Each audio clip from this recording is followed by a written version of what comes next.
Bonjour, aujourd'hui je voudrais vous parler du Credo et en particulier de sa dernière partie consacrée à l'Esprit Saint. Avant de commencer, je vous propose de prier justement, d'invoquer l'Esprit Saint par cette prière.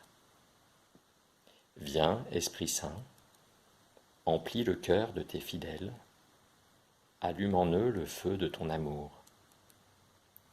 Seigneur, envoie ton Esprit et tout sera créé, et tu renouvelleras la face de la terre. Amen.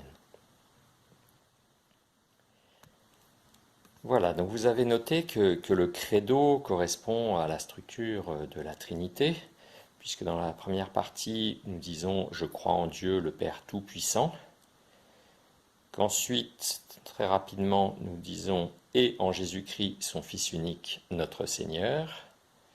Là, je me réfère au symbole des apôtres, qui est donc une version ancienne du symbole dit à Rome, dans l'église de Rome, dès le second siècle.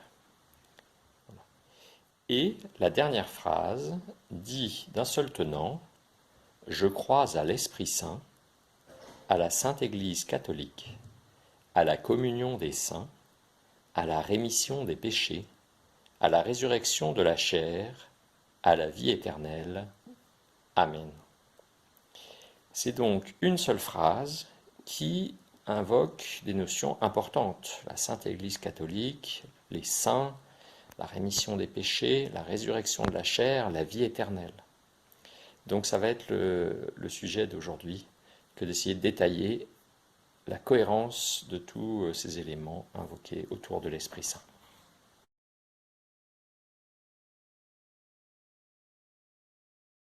Pour comprendre l'Esprit Saint, qui est invoqué ici, il est nécessaire de repartir du Père et du Fils. D'autant plus que vous savez que l'autre formulation du credo, complète, invoque le fait que l'Esprit Saint procède, c'est-à-dire sort du Père et du Fils. Alors pour cela, il faut vraiment avoir en tête que de toute éternité, Dieu le Père créateur existe et qu'à ses côtés, le Verbe, le Logos, la sagesse existe également, comme son Fils, et comme accomplissant la volonté du Père. Donc le Père a un projet pour le monde, pour l'univers, et il exprime sa volonté, il prononce une parole, et cette parole, c'est le Verbe, qui est la parole prononcée par Dieu. Donc de toute éternité, il y a deux personnes, il y a le Père et le Fils, qui est sa sagesse, qui est son Verbe. Il y a ensuite, comme nous le disons aussi dans le credo, le fait que ce Verbe se soit incarné. Dans le symbole des apôtres, on l'exprime en disant « Je crois en Jésus-Christ, son Fils unique, qui a été conçu du Saint-Esprit. » Et en allemand, le mot c'est « empfangen », qui a été reçu du Saint-Esprit. Donc là, avant même la dernière partie du credo, on a déjà une invocation du Saint-Esprit et de son rôle. Le Saint-Esprit, c'est cette relation qui existe entre le Fils et le Père, cette puissance de vie qui fait que le Fils aime le Père, que le Fils fait la volonté du Père, dans une forme d'obéissance et de docilité au Père. Et cette relation même, eh bien, elle agit, et elle a une telle force de vie, une telle force d'action, une telle puissance d'origine divine, qu'elle est capable de faire prendre chair au Verbe dans notre humanité, donc dans la Vierge Marie en l'occurrence, dans une créature élue, mais qui est de la même nature que vous et moi, une femme ayant la nature humaine. Et donc l'Esprit Saint conçoit le Fils, le Verbe incarné. Et donc le Fils est incarné. Et si on poursuit le credo, l'Esprit Saint va à nouveau intervenir, puisque Jésus-Christ est né de la Vierge Marie, il a souffert sous Ponce Pilate, il est mort, mais le troisième jour, il est ressuscité des morts. Et cette résurrection, c'est à nouveau l'action de l'Esprit, de la force de vie qui vient du Père, cette puissance du Père, qui fait que le Christ est ressuscité. Voilà. Puis après ce préambule, on va pouvoir attaquer maintenant, élément par élément, la dernière phrase du credo.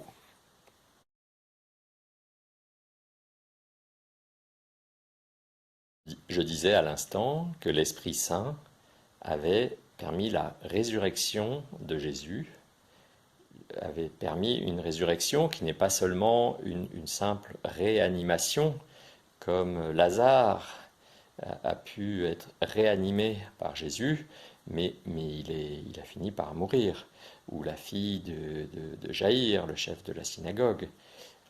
Donc là, il s'agit bien d'une résurrection qui fait que Jésus,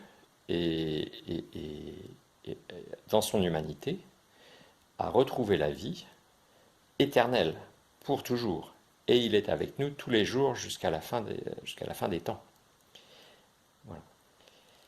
Eh bien, ce mécanisme de vie, cette force de vie qui a permis de ressusciter le Christ, permet d'expliquer les deux derniers éléments de la phrase. Je crois en la résurrection de la chair et en la vie éternelle. La résurrection de la chair, elle a eu lieu en Jésus. Jésus, dans sa chair, est ressuscité. Il a pu montrer ses mains transpercées par les clous, son côté transpercé par la lance, à ses disciples, et en particulier à Thomas, qui avait du mal à croire à sa résurrection. C'est naturel d'être sceptique. Qu'est-ce que ça veut dire, une résurrection? De fait, le Christ est ressuscité, il est vraiment ressuscité, comme on le rappelle à Pâques. Voilà. Et donc, de même que le Christ est ressuscité, et de même, si nous vivons dans l'Esprit Saint, eh bien nous allons pouvoir nous-mêmes bénéficier de cette force de vie qui vient de Dieu. Et ça, c'est saint Paul qui l'affirme. De même que Jésus est ressuscité, eh bien nous-mêmes, nous ressusciterons. Et nous ressusciterons dans une vie qui est la même vie à laquelle Jésus a accédé, à laquelle Marie, entre-temps, pour la première en chemin, nous a montré ce chemin vers la vie en plénitude. Et donc nous accédons à ce qu'on appelle le ciel, hein, même si ça c'est encore autre chose qui sera à définir, mais donc cette vie éternelle, c'est ce qu'on peut appeler le paradis d'une part, c'est une communion avec Dieu, le Père, et donc dans l'éternité, puisque Dieu est éternel comme le Verbe lui-même est éternel. Voilà. Donc, en tant qu'être humain, nous pouvons, si nous laissons l'Esprit agir en nous, nous pouvons ressusciter et avoir la vie éternelle. Alors, du coup, ça va nous permettre d'expliquer deux autres aspects. J'ai dit que la condition pour bénéficier de cette résurrection, pour bénéficier de la vie éternelle, c'est de laisser l'Esprit agir en nous.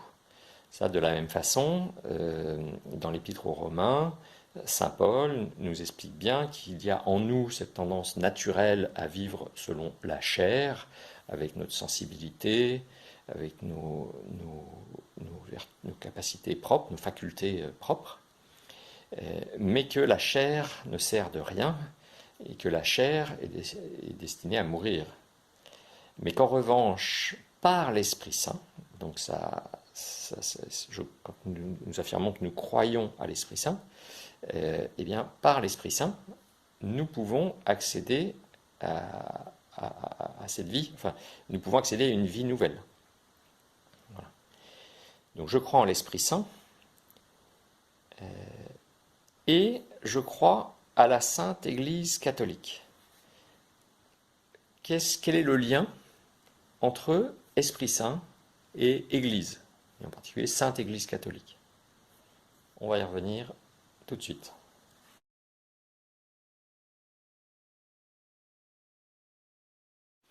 Quelle relation y a-t-il entre l'Esprit Saint et l'Église?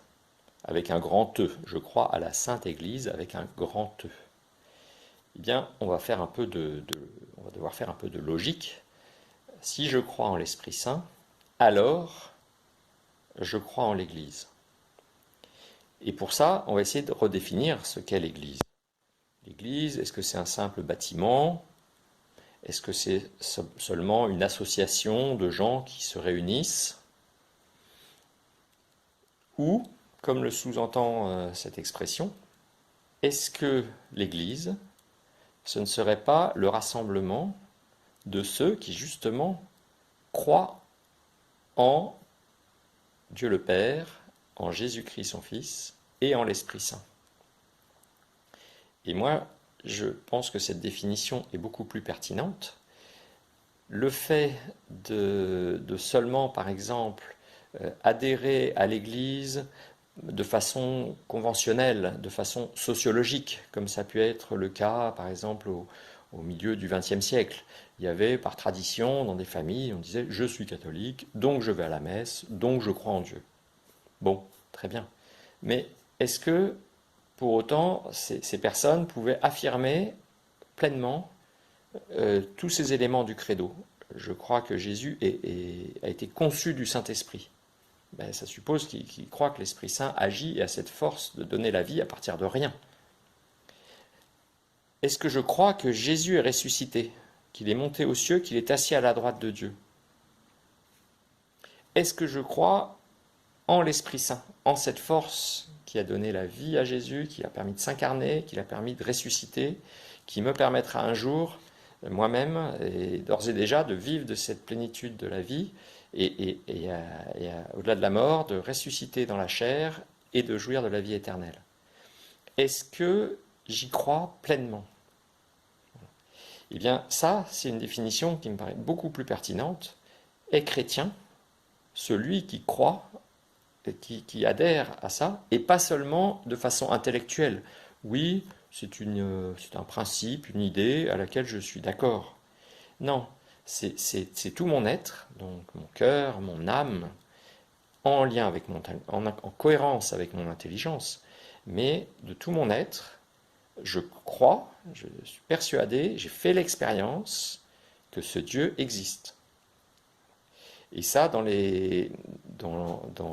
l'Église que j'ai connue en ce XXIe siècle, eh ben, c'est un marqueur très net où on peut voir ceux qui sont là de façon traditionnelle, mais qui n'ont pas l'air finalement de vivre de l'esprit, et ceux qui à un moment ont fait cette expérience d'être saisis par le Christ, d'être mus par l'Esprit Saint.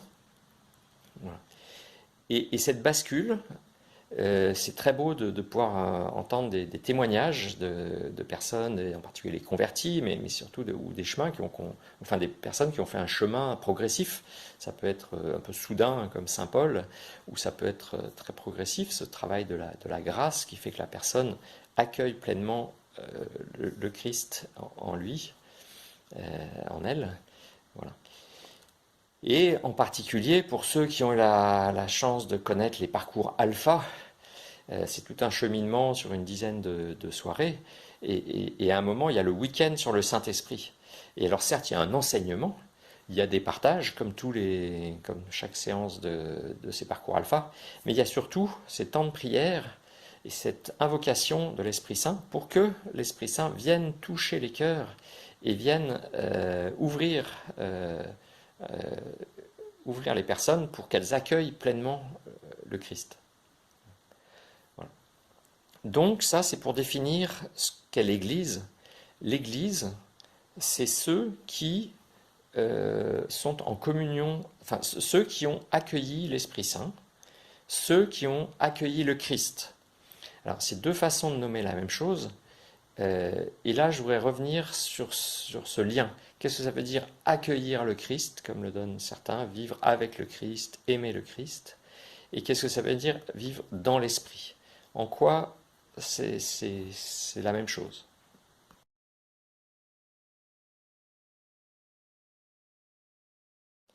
Pour bien comprendre dans la vie spirituelle le lien entre la présence du Christ, notre Seigneur, et l'action de l'Esprit Saint, je pense qu'il faut vraiment revenir à cette définition que saint Thomas nous donne, par exemple, du fait que le Saint-Esprit est cette relation d'amour entre le Fils et le Père, entre le Christ, maintenant incarné, et le Père. Eh bien, le fait d'être saisi par le Christ, de laisser le Christ voilà, nous saisir, eh bien ça équivaut à adhérer à la personne du Christ et du coup à rentrer dans la même attitude qui est la sienne, être une seule âme avec lui, et du coup rentrer dans cette dynamique, dans cet amour du Fils pour le Père. Et en ce sens, c'est équivalent au fait de vivre de l'Esprit Saint, puisque accueillir l'Esprit Saint, laisser l'Esprit Saint agir en nous, c'est nous mettre dans cette dynamique qui nous tourne vers le Père et nous fait adhérer au Christ. Donc on voit que c'est vraiment la notion là, pareil, si on revient à une notion de logique, il y a une vraie équivalence, puisque ça va dans les deux sens. Le fait de laisser l'Esprit Saint agir en nous, ça nous fait rentrer dans cette dynamique d'amour du Fils pour le Père, et de fait, du coup, adhérer à Jésus et être tourné vers le Père, à la fois se laisser aimer par le Père, mais en retour recevoir sa grâce, et en retour nous-mêmes l'aimer. Mais on peut très bien nommer les choses dans l'autre sens, et selon l'expérience des uns et des autres dans leur chemin de foi, la rencontre va se faire dans un sens ou dans l'autre. Le fait d'aimer le Christ, de se laisser aimer par Jésus, d'accueillir pleinement Jésus comme personne qui vient à notre rencontre, eh bien, ça nous fait faire l'expérience de cette relation, enfin, qui m'a vu a vu le Père.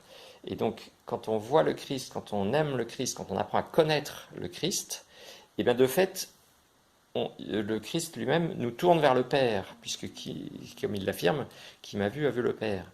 Eh bien du coup, c'est comme si nous étions à ce moment-là, instantanément et simultanément, traversés par l'Esprit Saint, puisque le Christ nous emmène dans cette relation d'amour qu'il a avec le Père. Donc, il y a vraiment cette équivalence dans cette relation. Voilà. Du coup, cet aspect-là va me permettre de préciser ce que signifie la sainte... non, je vais d'abord, du coup, à ce stade, évoquer tout de suite la communion des saints. Dans quelle mesure il y a communion des saints?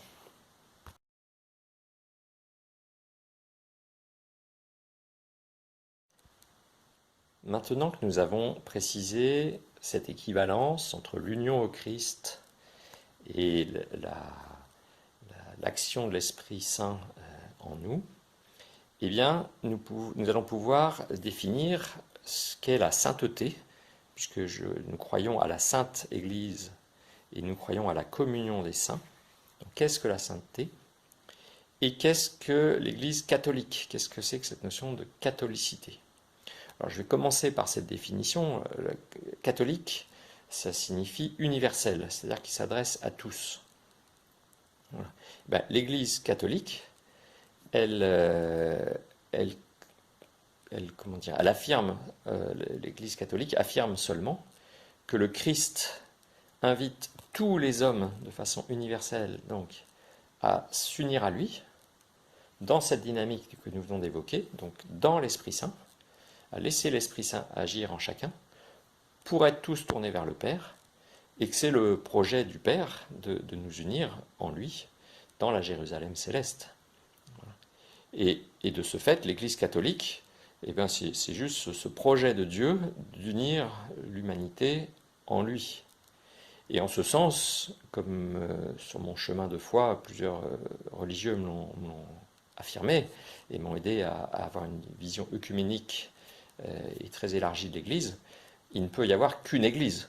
À l'échelle de Dieu, l'Église est une. Et dans le projet initial de Dieu, il n'y a qu'une Église. À la fin des temps, il n'y a qu'une Jérusalem céleste. Et c'est seulement, on va dire par accident, dans le temps, que les événements historiques font que les hommes ont créé des sous-divisions et que moi j'appartiens à Apollos, moi j'appartiens à Paul, moi je suis plutôt protestant, et voir pour les autres religions, ben moi j'ai un chemin de foi qui est autre. Voilà. Mais de fait, la foi chrétienne est universelle et englobante, en ce sens où nous croyons qu'il y a un seul Dieu qui a créé tous les hommes et qui invite tous les hommes à le rejoindre. Donc voilà pour la notion d'église universelle, d'église catholique.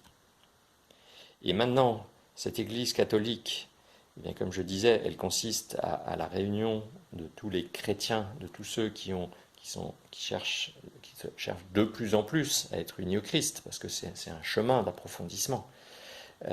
Et ceux qui cherchent de plus en plus à se laisser travailler et transformer par l'Esprit Saint qui agit sur nos cœurs, sur nos âmes, qui transforme notre intelligence, notre volonté, notre capacité d'aimer, et qui développe en nous la foi, l'espérance, la charité, ces vertus théologales. Voilà. Donc l'Église, c'est ce rassemblement de ces chrétiens. Ces chrétiens qui sont en chemin pour être toujours plus unis au Christ, toujours plus mus par l'Esprit Saint, eh ben c'est équivalent à nouveau à la sainteté, c'est-à-dire que l'Église, c'est la communion des saints, au sens où tous nous sommes invités à être saints, donc à vivre de plus en plus et à terme exclusivement de la vie de l'esprit, et est saint celui qui ne vit plus selon la chair, mais qui vit selon l'Esprit Saint, selon l'Esprit. Et donc la Sainte Église catholique, eh ben, c'est que l'Église en tant que telle, vue de Dieu, ne voit que cette part en nous qui est sainte. Et la partie qui est encore de la chair et qui est encore, donc du coup, qui est encore habitée par le péché et par le mal, et bien cette partie, en Dieu, elle n'existe pas. En Dieu, le mal ne peut pas cohabiter avec Dieu. Et donc, et ben, cette partie-là, elle est juste à purifier. Dieu voit en chacun de nous un de ses enfants bien-aimés. Il voit notre capacité à le rejoindre, à être saint. Et ben, par les épreuves de la vie, par notre chemin spirituel, et grâce à nos frères, et en particulier à nos ennemis, à ceux qui nous font souffrir, à ceux qui vont nous obliger à peut-être un jour à pardonner ou à être pardonnés, eh bien, grâce à ce chemin de purification, eh bien, nous allons un jour cheminer vers la sainteté. Voilà. Et donc, quand nous parlons de la Sainte Église catholique, c'est cette part de chaque enfant de Dieu qui est sainte, qui constitue l'Église.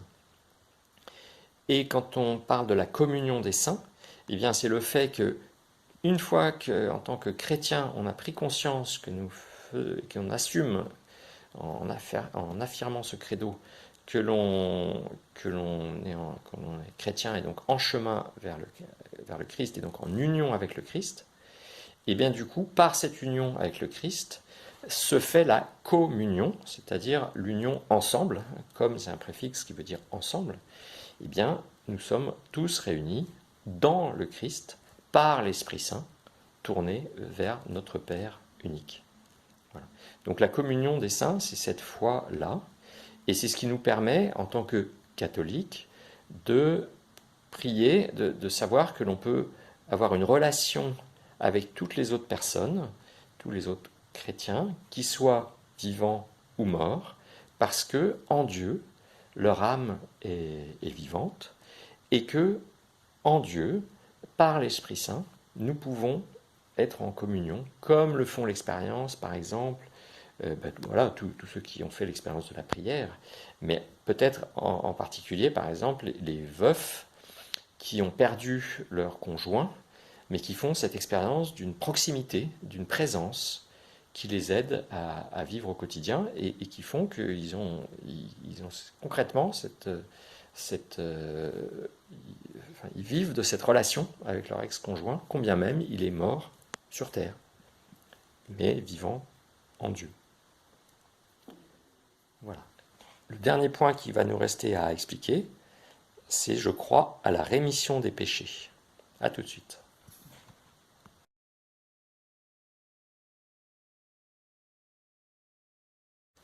Il faut que maintenant que nous parlions à nouveau du péché. Et j'entends déjà ceux qui vont dire « Ah oui, l'Église est trop moralisatrice, le péché, arrêtez de nous en parler, on ne veut plus en entendre parler. » D'accord. Mais il est pourtant écrit, j'ai sous les yeux la formule « Je crois à la résurrection de la chair, je crois à la rémission des péchés. » Alors, moi, je vais vous proposer une démarche toute simple pour aborder ce point. Je vais résumer ce que nous avons dit jusqu'à présent. Nous avons dit que, de même que le Christ est ressuscité et vivant aujourd'hui pour l'éternité, nous croyons à la résurrection de la chair pour chaque homme et à la capacité de chaque homme et femme d'accéder à la vie éternelle, à la vie en Dieu, à la vie dans l'éternité de Dieu. Ça, c'est ce que nous avons évoqué au début. Deuxièmement, nous avons évoqué la communion des saints, l'Église, qui est le rassemblement de ceux qui confessent en esprit et en vérité, dans leur cœur, dans leur âme, leur foi en ce Dieu créateur, en son Fils, Jésus-Christ, et en l'Esprit Saint, qui les réunit dans un même amour. Mais il ne vous a pas échappé que quand j'ai essayé d'expliquer la notion de sainteté, j'ai évoqué le fait que c'était un chemin avec une part de purification.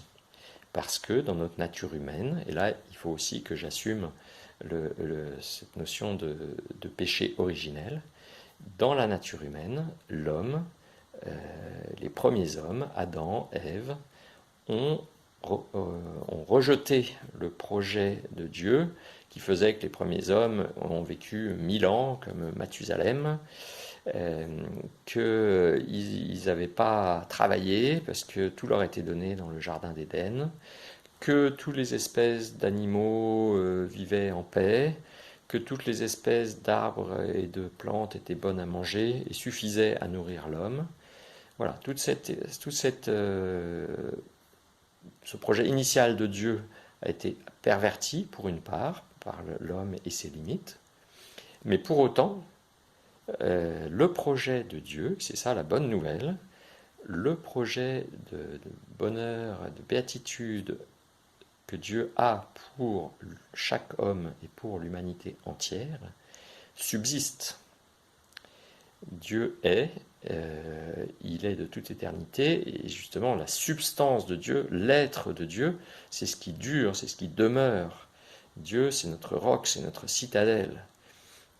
Eh bien, son projet demeure. Encore une fois, bonne nouvelle pour ceux qui l'auraient oublié, qui le redécouvriraient à l'instant. Eh bien, pour ça, la seule condition, eh bien, je suis désolé, ça passe par l'acceptation de notre péché, et donc la prise de conscience que oui, je suis quelqu'un qui n'aime pas mes frères comme ils mériteraient d'être aimés, comme des enfants de Dieu. Je suis quelqu'un qui ne respecte pas la nature autant qu'elle devrait être respectée.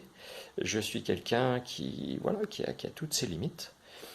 Et j'en suis troublé, mon cœur est brisé, broyé, contrit. Hein, la contrition, en latin, ça veut dire broyer, ça veut dire on triture, on a broyé le cœur, quoi. Et c'est tellement douloureux quand on en prend conscience, eh ben, que les pleurs arrivent, hein. Voilà. Et donc cette contrition, cette componction, ce regret de la faute qui peut habiter tout homme à un moment quand il arrive à être en vérité avec lui-même, eh ben c'est la seule condition, le petit passage qu'il faudrait surtout pas rater et qu'il faut surtout pas éviter aux personnes en les amadouant avec des chamallows, en disant tout va bien, mais non, tu es un gentil petit gars, continue comme maintenant, tout va bien. Ça, c'est le démon qui nous dit ça. Alors, désolé d'utiliser à nouveau un gros mot, mais le démon cherche à nous maintenir dans cet équilibre où ben, nous ne vivons pas dans la sainteté.